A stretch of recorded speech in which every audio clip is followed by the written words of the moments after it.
ఈ వీడియో చూపించకూడదు అనుకున్నాను, కానీ జనసేనకి చెందినటువంటి ఒక అధికార ప్రతినిధి మాట్లాడినటువంటి మాటలు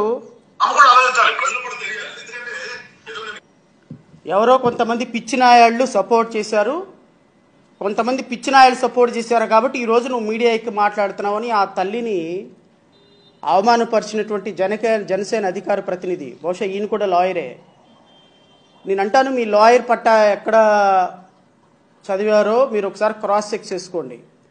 మీరు కూడా నాకు 1-2 మీటింగుల్లో పరిచయం కాబట్టి, మిత్రులే కాబట్టి, సహన్యాయవాదిగా నేను కలిసి కొన్ని డిబేట్లో పాల్గొన్నాను కాబట్టి ఆ గౌరవంతోనే నేను ఇంతకు మించి మీ గురించి మాట్లాడలేకపోతున్నా.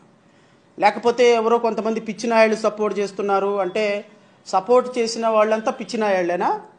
మరి 2020లో 2021లో 2022లో మీ అధినాయకుడు సపోర్ట్ చేశాడు కదా, అతను కూడా పిచ్చినాయాలు అందామా?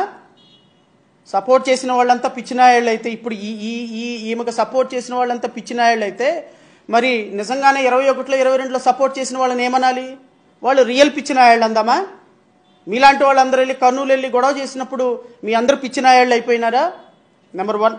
నెంబర్ 2, మా సోదరుడికి చెప్తున్నా, జనసేన అధికార ప్రతినిధులకి, పవన్ కళ్యాణ్ వెళ్ళిన తర్వాత ఎస్సీ ఎస్టీ కేసు కట్లా, పవన్ కళ్యాణ్ వెళ్ళిన తర్వాత వీళ్ళకి బెనిఫిట్స్ రాలా. ఫస్ట్ తెలుసుకున్న తర్వాత మాట్లాడితే